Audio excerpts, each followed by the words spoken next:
అందరికీ నమస్కారం. మీడియా మిత్రులందరికీ కూడా నిజంగా చాలా సంతోషం. ఈరోజు పిలిచినంతనే ప్రెస్ నోట్ ఇవ్వడంతో మీరందరూ వచ్చి ఈ కేసుకు సంబంధించిన అంశాలు ప్రజలకు తెలియజేయడం కోసం మీ వంతు కృషి చేస్తున్నారు. నిజంగా అభినందనీయం.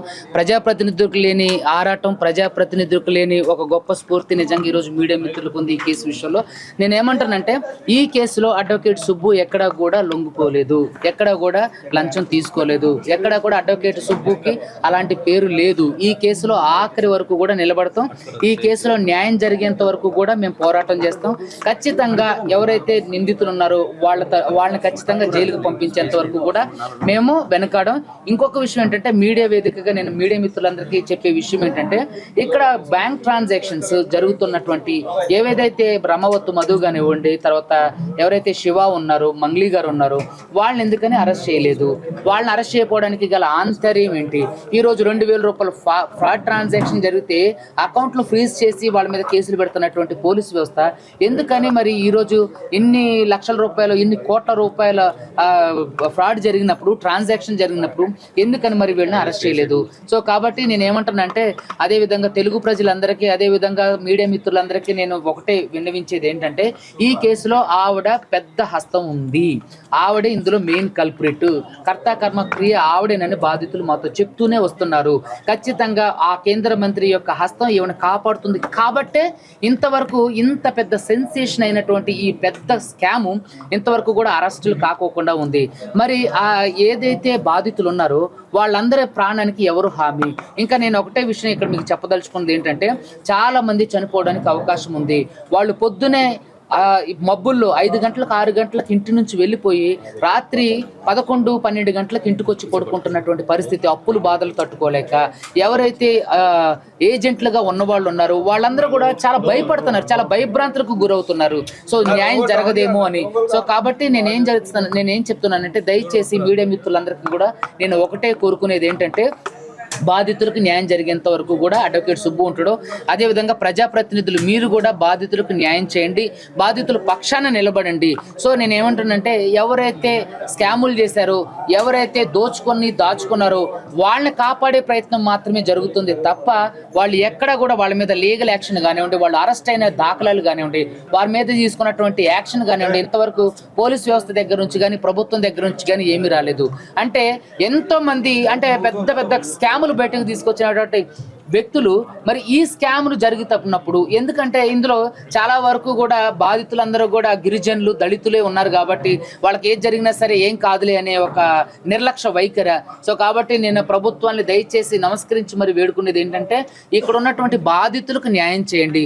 మంగ్లీ బాధితులు ఎవరైతే ఉన్నారో, బ్రహ్మవత్తు మధు బాధితులు ఎవరైతే ఉన్నారో వాళ్ళందరికీ న్యాయం చేయండి.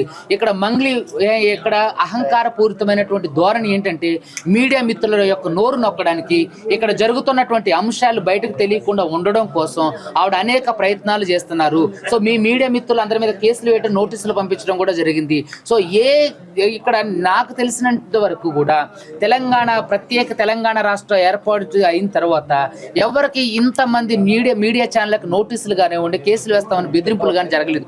ఎస్పెషలీ మంగ్లీ కేసులో మాత్రమే ఎందుకు ఇలా జరుగుతుంది? ఆ కేంద్ర మంత్రి ఈవిని కాపాడుతున్నారనే సాక్ష్యాలు మనకు చెప్పకనే మనకి కాబడుతున్నాయి. ఎందుకంటే ఎన్నో అంశాల గురించి మాట్లాడుతున్నటువంటి ఈ ప్రజాప్రతినిధులు ఇంత పెద్ద కుంభకోణం నుంచి ఏ ఒక్క ప్రజాప్రతినిధి కూడా ఎందుకని నోరు మెదపడం లేదు? వీళ్ళందరినీ నోర్లు మూయిస్తున్నటువంటి వ్యక్తులు ఎవరు? సిస్టంలో ఇంత నెట్వర్క్ నడిపించగలిగినటువంటి మంగ్లీ ఎవరి సహాయంతో ఇవన్నీ చేస్తుంది? రమావత్ మధు నుంచి ఎందుకని న్యూ అప్డేట్స్ పోలీసులు ఇవ్వడం లేదు? హేమాకాంత్ రెడ్డిని అరెస్ట్ చేసినటువంటి ఈఓడబ్ల్యూ పోలీసులు అతని స్టేట్మెంట్ ని ఎందుకని మరి బహిరంగ పరచలేదు? ఎందుకని అతను ఏం చెప్పిండన్న విషయాల గురించి మాట్లాడలేదు? సో కాబట్టి మీడియా మిత్రులందరికీ నేను ఒకటే కోరుకునేది ఏంటంటే, ఈ మీడియా వేదికగా ఖచ్చితంగా అడ్వకేట్ సుబ్బు ఎక్కడా కూడా డబ్బులకు లొంగలేదు. నాకు ఎవరు కూడా డబ్బులు ఆఫర్ ఇస్తానన్నా సరే నేను దానికి లొంగలేదు. ఖచ్చితంగా బాధితుల తరపున కొట్లాడతాం. ఇప్పుడు కొత్తగా మంగ్లీ మీద ప్రైవేట్ కంప్లైంట్లు హైకోర్టులో ఇప్పుడు ఈ నెల 7వ తారీఖు నుంచి ఓపెన్ అవడం జరుగుతుంది. సో అందరి తరపున ఎవరెవరైతే బాధితులు ఉన్నారో, ఎవరెవరైతే పోలీస్ కంప్లైంట్లు ఇస్తే కేసులు ఫైల్ చేయలేదో ఆవిడ ఇన్ఫ్లుయెన్స్ తో, సో వాళ్ళందరూ కంప్లైంట్లు తీసుకొని హైకోర్టులో వాళ్ళందరి మీద ప్రైవేట్ కంప్లైంట్స్ చేయడం జరుగుతుంది. జనసేన నాయకుడు ఒక తను మధ్యలో మంగ్లీ కేసు టేకప్ తీసుకుని హడావుడి చేశారు. సో తను కొన్ని డబ్బులు తీసుకొని 3,000 లేవని చెప్పేసి కూడా తెలుస్తుంది. నేను అదే అంటానండి, ఈ రోజు వరకు కూడా స్టాండ్ తీసుకున్నటువంటి వ్యక్తులు ఈ రోజు వరకు కూడా ఎందుకని ఇంతవరకు కూడా దాని మీద స్పందించలేదు, ఎందుకు మాట్లాడలేదు? ఈ రోజు వరకు కూడా స్టాండ్ తీసుకోవాలి కదా. ఆయన నైతిక బాధ్యతగా వాళ్ళ సామాజిక వర్గంలో జరిగినటువంటి ఎంత ఫ్రాడ్ గురించి ఎందుకని అతను రాజకీయం మాత్రమే చేయడానికి వచ్చిండా అనే అనుమానాలు లేకపోలేదు. ఎందుకంటే ఇప్పటి వరకు కూడా అడ్వకేట్ సుబ్బు స్టాండ్ తీసుకున్న విధంగా ఎందుకని మరి మిగతా వాళ్ళు ఉన్నటువంటి వ్యక్తులు ఎవరైతే ఉన్నారో వాళ్ళు ఎందుకు మీడియా ముందుకు రావట్లేదు? వాళ్ళు ఎందుకు బాధితులతో టచ్ లో లేరు? వాళ్ళు ఎందుకు, మీరు నాతో ఇందాక అన్నారు కదా, మీరు ఎమ్మెల్యే కార్యాలయాలు ముట్టడించవచ్చు కదా, అది లీగల్ గా నా పని కాదు కాబట్టి, వాళ్ళు నాయకులుగా ఉన్నారు కాబట్టి వాళ్ళ సామాజిక వర్గం వాళ్ళతో ఆ పని చేయొచ్చు. మరి ఎందుకని ఈ పనులు చేయలేదు? ఎవరి స్వార్థం కోసం, ఎవరి స్వప్రయోజనం కోసం, ఎవరి స్వలాభం కోసం ఇవన్నీ చేశారు. సో ఇదంతా మీరందరూ మీడియా మిత్రులు తెలుసు. ఆ రోజు కూడా మీరు అడగలేదు, వాళ్ళని కడిగారు. సో అది నిజంగా అభినందనీయం. ఈ కేసులో ఎవరైతే కల్ప్రిట్స్ ఉన్నారో వాళ్ళందరినీ ఎట్టి పరిస్థితుల్లో వదిలిపెట్టేది లేదు.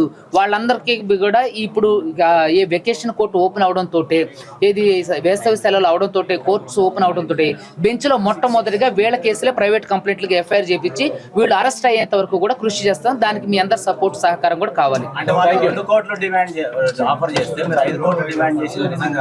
అబద్ధం అండి. అదేదన్నా ఉంటే నేను అదే చెప్పా కదా, ఆ రోజు ప్రజాక్షేత్రంలో నిరూపించమని కూడా అన్నా. ఆ రోజు మన మీడియా మిత్రులు అందరూ కూడా ఉన్నారు. నేను ఆ రోజు కూడా చెప్పింది ఒకటే, నా బాధితులకు డబ్బులు ఇప్పించేయండి, నాకు అవసరం లేదని అన్నా. నేను మీ మీడియా వేదికగానే చాలా ఈ రోజు కూడా బహిరంగంగా ఛాలెంజ్ చేస్తున్నా. ఏదైనా అడ్వకేట్ సుబ్బుకు సంబంధించి ఒక్క ఆధార్ అగేన్స్ట్ గా ఉన్నా మీ మీడియా మిత్రులు వేదికగా చెప్తున్నా బయట పెట్టమనండి. మీరు ఏది చెప్తే దానికి సిద్ధం.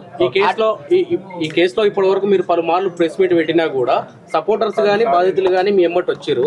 ఈ రోజు మీరు మాత్రమే ప్రెస్ మీట్ కి రావడానికి గల కారణం ఏంది? మీ నెగ్లెక్ట్ ఏమైనా ఉందా? లేదండి, ఈ రోజు నేను మాత్రమే ప్రెస్ మీట్ పెట్టడానికి గల కారణం ఏంటంటే, నేను ఎక్కడికి వెళ్ళినా సరే మన మీడియా మిత్రులు కానివ్వండి, అదే విధంగా ప్రజలు కానివ్వండి, నేను ఏదన్నా వీడియో ఇన్స్టాగ్రామ్ లో పోస్ట్ చేసినా సరే, అన్నగారు మంగ్లీ కేసు ఏమైంది సార్, మంగ్లీ కేసు ఏమైంది, మీరు ఏం చేశారు, మీ స్టాండ్ ఎటువైపు అని మాట్లాడడంతో ఇది ప్రతినిధులుగా ఎవరైతే నేను ఉన్నానో నన్ను అడిగిన క్వశ్చన్స్ కి నేను ఆన్సర్ చేస్తున్నా. ఇంకా చాలా మంది ఎవరైతే బాధితులు ఉన్నారో వాళ్ళు కూడా వాళ్ళని కూడా అడుగుతున్నారు ఏమైంది మీ కేసు అని. సో అడ్వకేట్ సుబ్బు మీద వచ్చినటువంటి కేసు అంటే అపవాదులన్నింటినీ కూడా క్లియర్ చేయడానికి ఇక్కడ అడ్వకేట్ సుబ్బు ఎక్కడ కూడా కల్ప్రిట్ అవ్వలేదు, అడ్వకేట్ సుబ్బు ఎవరికి లొంగలేదు అని ప్రజలందరికీ తెలియజేయడం కోసం ఈ ప్రెస్ మీట్ యొక్క ముఖ్య ఉద్దేశం. అందరికీ నమస్కారం. మీడియా మిత్రులందరికీ కూడా నిజంగా చాలా సంతోషం. ఈరోజు పిలిచినంతనే ప్రెస్ నోట్ ఇవ్వడంతో మీరందరూ వచ్చి ఈ కేసుకు సంబంధించిన అంశాలు ప్రజలకు తెలియజేయడం కోసం మీ వంతు కృషి చేస్తున్నారు. నిజంగా అభినందనీయం. ప్రజాప్రతినిధులకు లేని ఆరాటం, ప్రజాప్రతినిధులకు లేని ఒక గొప్ప స్ఫూర్తి నిజంగా ఈరోజు మీడియా మిత్రులకు ఉంది ఈ కేసు విషయంలో. నేనేమంటానంటే, ఈ కేసులో అడ్వకేట్ సుబ్బు ఎక్కడా కూడా లొంగిపోలేదు, ఎక్కడా కూడా లంచం తీసుకోలేదు, ఎక్కడా కూడా అడ్వకేట్